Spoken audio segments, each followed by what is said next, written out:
Um espaço para leitura, arte, filosofia, ciência e comportamento. Agora na 92.7 Expresso Difusora.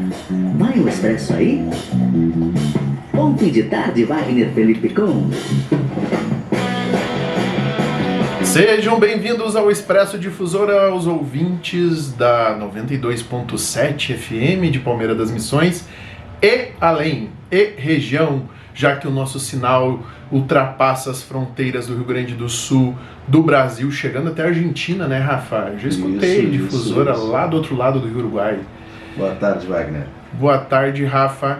É uma satisfação estar aqui no nosso quarto programa da segunda temporada do Expresso Difusora para falar um pouco sobre literatura, comportamento, música, filme, série, tudo que tiver bacaninha para a gente começar o nosso final de semana na melhor companhia. Porque hoje é aquele dia maravilhoso que congrega todas as grandes promessas do final de semana. É a sexta-feira, é a expectativa do ócio.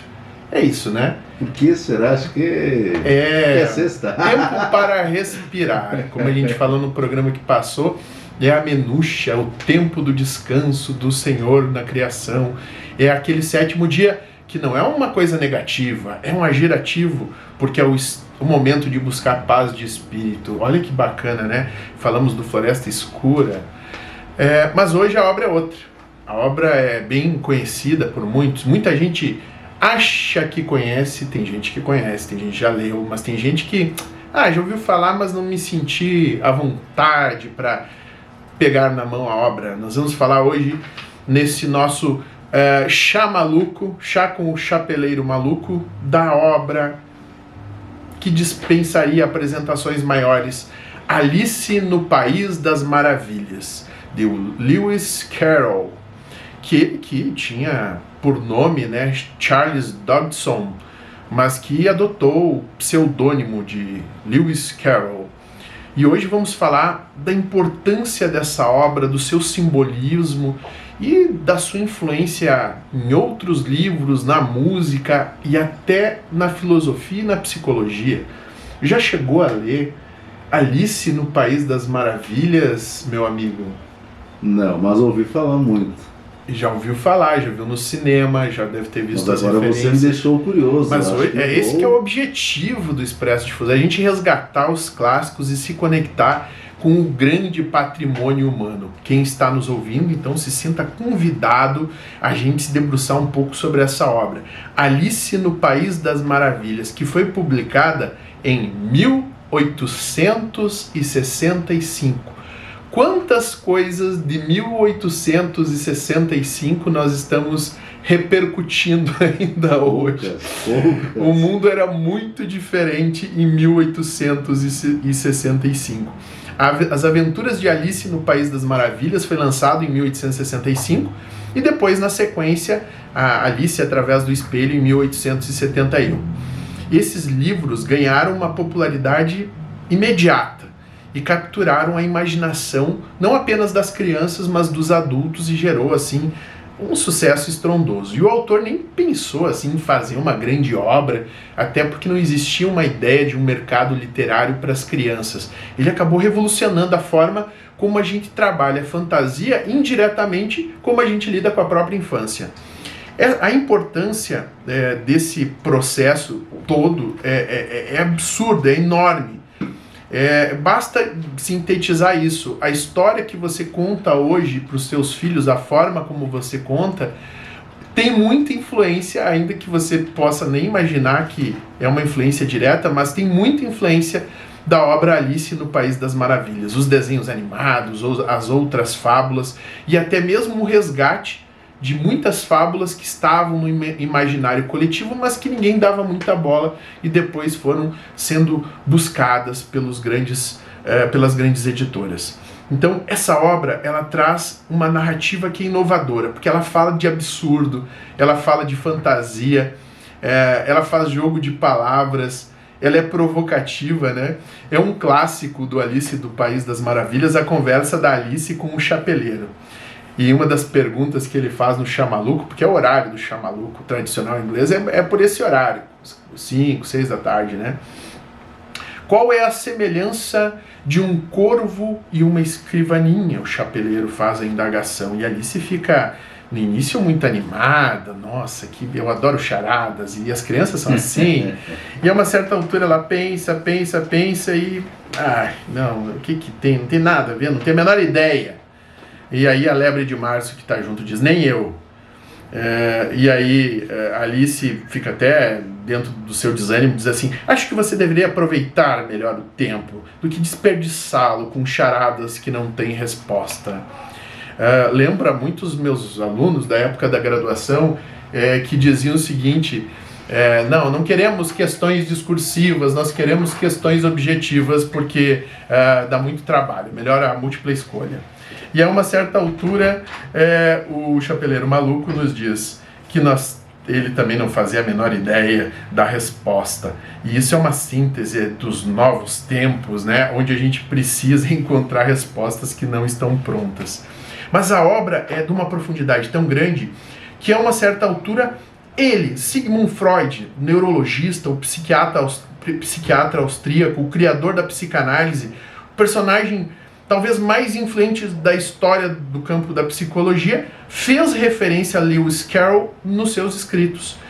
Numa obra chamada Das Unheimliche, de 1919, que quer dizer O Estranho, o Freud discute o sentimento da estranheza, que surge justamente quando você você encontra algo familiar que se torna algo que paulatinamente perturbador e misterioso.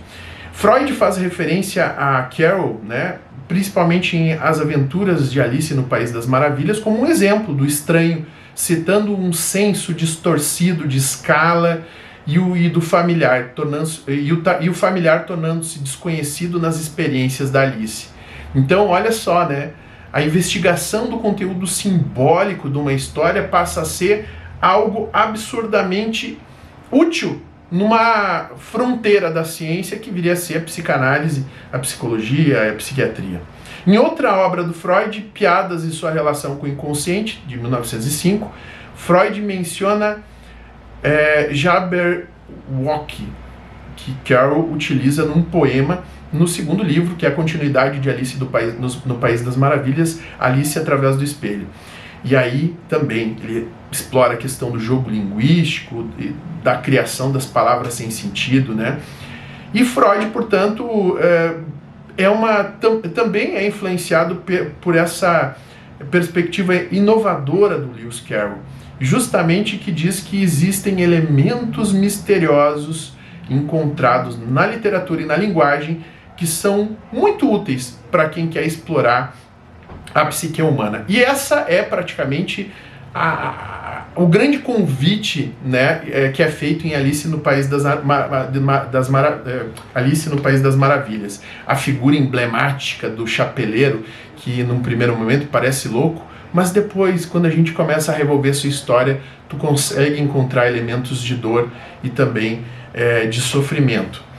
O simbolismo dentro da obra de Alice é enorme, né? A toca do coelho, que simboliza a curiosidade, um novo mundo desconhecido, que é uma coisa frequente dentro da perspectiva da criança, do jovem, que se sente às vezes caindo nesse horizonte.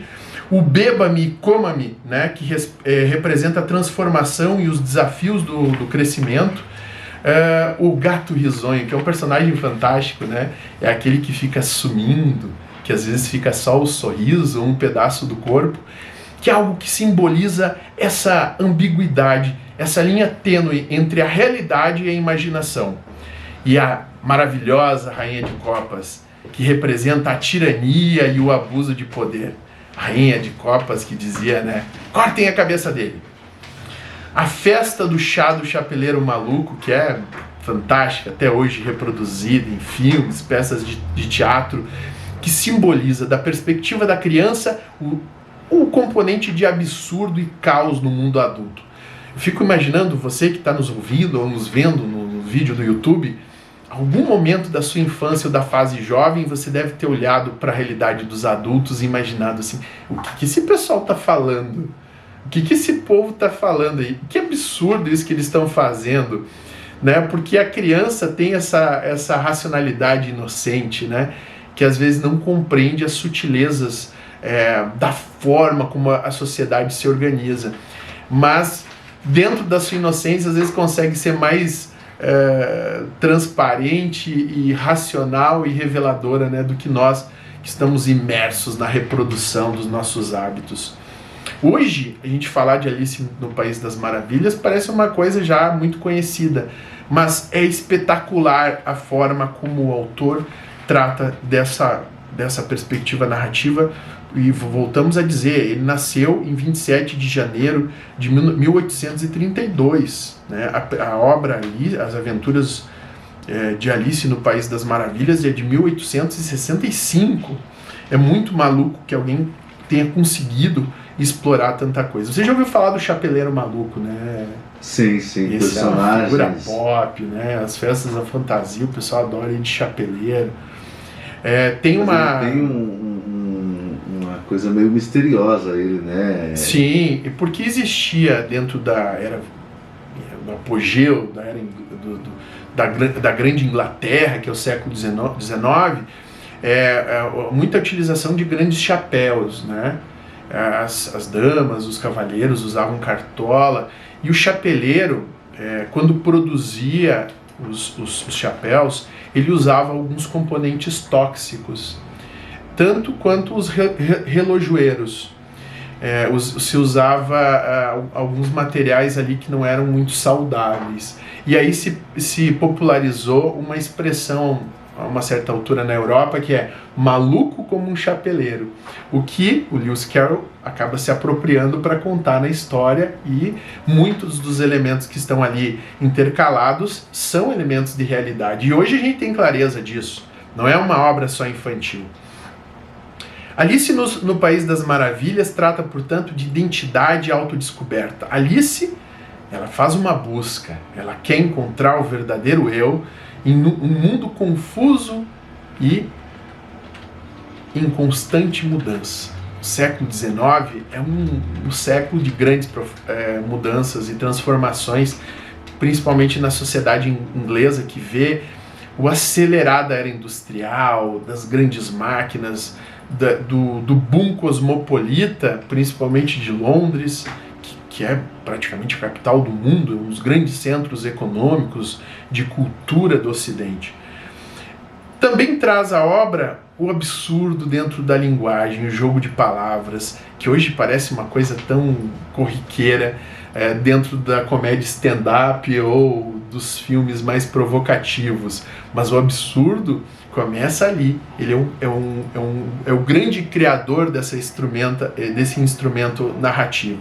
Claro, alguns autores fazem referência a alguns modelos mais antigos, mas isso colocado numa obra infantil que aparentemente não tem muita pretensão e depois, uau, explode em camadas de profundidade, isso é muito original e é mérito do autor.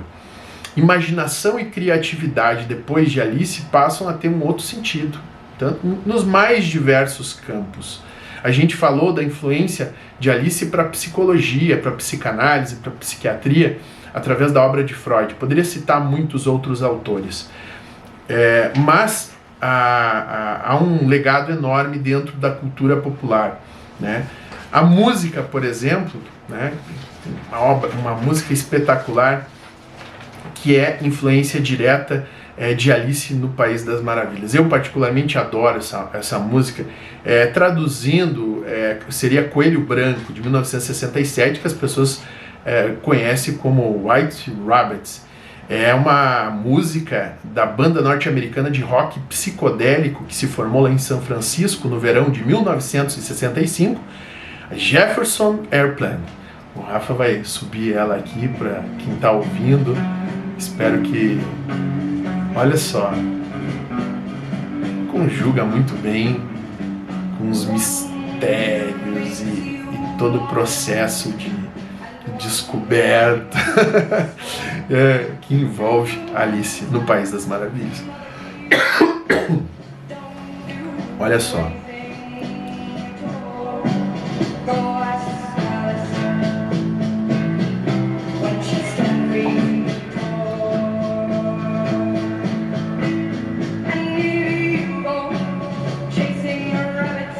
Essa música foi escrita por Grace Slick, como eu falei, que era vocal da banda Jefferson Airplane. Hoje ela está com 83 anos, imagina, né? Tá viva ainda. E a música faz referência a vários personagens e eventos da história, né? E foi um hino do que se considerou depois o rock psicodélico. Mais do que isso, além de um sucesso nas paradas, representou um hino do movimento da contracultura dos anos 60. Então, os malucos beleza que viriam a vir a partir disso também, né? Vamos falar aí de Raul Seixas e todo o movimento do rock brasileiro bebeu nessa água. Eu adoro essa música, eu acho que é uma música emblemática e que também tem muito conteúdo, que faz referência à literatura. Mas podia citar muitas outras músicas mais recentes, porque essa obra continua encantando e despertando interesse geração após geração. Já falei do Freud, né? Mas muitos outros grandes estudiosos do tema da psique humana vira e mexe vão reler a obra e ver como... Procurar algo novo para usar nos dias atuais, mais ou menos isso. Exatamente. Como... E por que a obra é tão complexa e interessante? Porque o autor, ele era um cara inteligentíssimo. Pouca gente sabe. Lewis Carroll não é o nome, né, do autor. Ele usava isso como pseudônimo. O que é o pseudônimo? É um nome fake lá que você usa para poder escrever e não te, entre aspas, prejudicar na tua linha central de vida, né? Isso era mais comum antigamente. Não se queimar com não o público. Se queimar. É um nome de guerra, né? Isso era mais comum antigamente. Hoje as pessoas não dão muita bola para isso, até porque não adianta querer esconder, todo mundo vai descobrir, né? Mas o nome dele era Charles e ele era um grande matemático, uma pessoa que produziu muita coisa. Além de tudo, era inventor. Ele produziu muitos jogos. E vejam, ele tem uma parte do Alice no País das Maravilhas que é um julgamento, né? E é fantástico. Eu que sou da área do direito uso isso muito nas minhas aulas. Ele foi inventor, ele foi matemático, ele focou na geometria, na álgebra, na lógica matemática e principalmente na matemática recreativa, que é essa que usa jogos de palavras e outros temas. E a gente poderia dizer que a obra Alice no País das Maravilhas, se me perdoem a analogia, é como se fosse um cubo mágico, que na medida que você vai mexendo as peças, você vai fechando algumas faces com algumas cores e consegue encontrar camadas de informação mais profunda. Talvez essa tenha sido a grande intenção do autor, né? Quando você olha primeiramente como uma obra infantil, mas na medida que você vai reposicionando as peças, ele que era um criador de jogos, você vai encontrando camadas mais profundas. Ele produziu, Rafa, inclusive trabalhos aí, publicando com o seu nome, né, verdadeiro, digamos assim, trabalhos inclusive no campo da política e da democracia. Em 1884, ele chegou a propor um sistema de representação proporcional baseado em distritos plurianuais, cada eleitor lançando apenas um único voto, né, com cotas como requisito mínimo para ocupar assentos e votos transferíveis por candidatos através do que é chamado hoje democracia líquida. Então, o mesmo cara que escreveu Alice no País das Maravilhas propôs uma nova forma de organização da democracia parlamentar, que é o sistema de representação em inglês, e até hoje isso dá debate. E não tem nada a ver com o campo da literatura, é lá dentro do direito constitucional, da ciência política.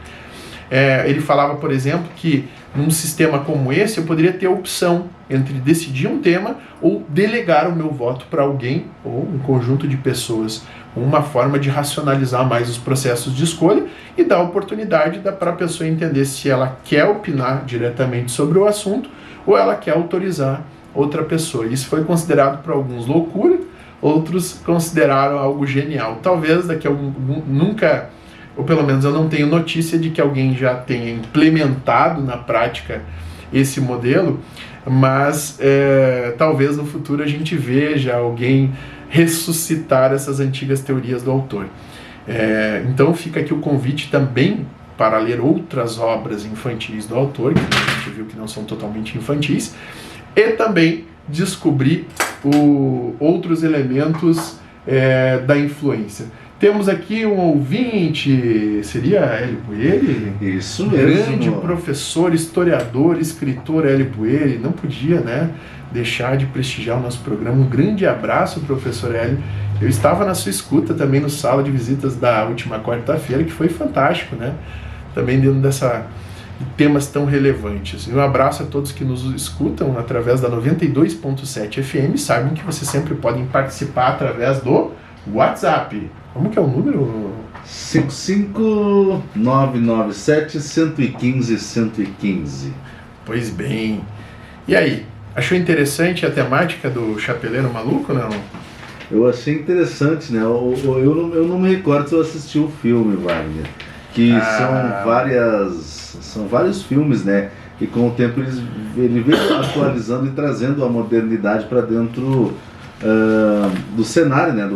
Da Alice no País das Maravilhas. Que tem também alguns títulos que é As Aventuras de País no País das Maravilhas. Tem formas diferentes que as pessoas apresentam. As Aventuras de Alice no País das Maravilhas é um título que as editoras brasileiras às vezes não usam, porque consideram muito longo. Então aparece só como Alice no País das Maravilhas. Tem uma parte do livro que eu acho fantástico também, que é o Coelho Branco. A gente falou da música, né? Que é aquele que te atrai para uma série de coisas. O coelho branco de olhos cor-de-rosas passou perto dela correndo. Não havia nada de tão incrível nisso. Nem mesmo Alice achou tão esquisito escutar o coelho dizendo a si mesmo: minha nossa, vão me atrasar demais. Parece alguns amigos que às vezes eu encontro no café, estão sempre com pressa. Mais tarde, quando pensou melhor sobre o que presenciara, achou que deveria ter ficado assustada. Só que naquela hora tudo pareceu muito natural. Veja, o coelho sai falando, ela não dá muita bola, mas a uma certa altura viu o coelho tirar um relógio do bolso do colete, olhar as horas e sair apressado. Veja como o componente tempo na realidade de Alice é algo que humaniza o coelho, porque é uma característica humana correr contra o relógio. Aí sim, Alice pula de susto, pois percebeu que nunca em sua vida tinha visto um coelho usar um colete, ainda mais com um relógio de bolso dentro. Mais uma participação. Mais uma participação, nosso querido Sadol. O Leandro Brasil está nos escutando. Isso. Onde fica a saída? Perguntou Alice ao gato que ria.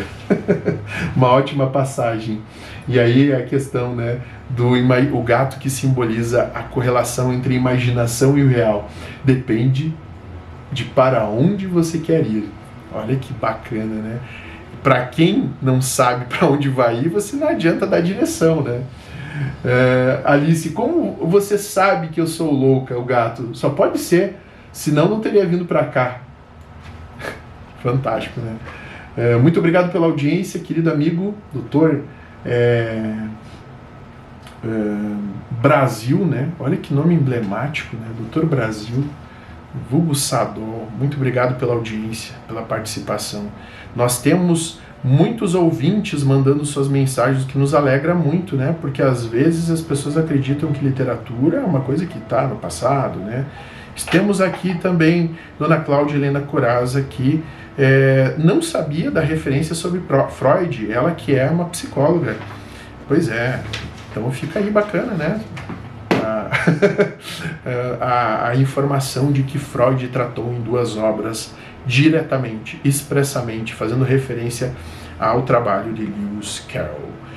Então, Alice no País das Maravilhas é um grande livro. Não é um livro só infantil, é um livro que nos convida a refletir. Inclusive tem uma parte bem interessante sobre a justiça aqui, que nós não vamos nos ater, mas que os nossos amigos como o nosso doutor Brasil, que está nos ouvindo, pode eventualmente usar até em suas petições em tom irônico, porque daí não é problema, aí não fere a ética, né? Mas muitas passagens que são usadas, inclusive, em grandes discursos ao longo da história, e é uma obra que continua a fascinar a maior parte das pessoas.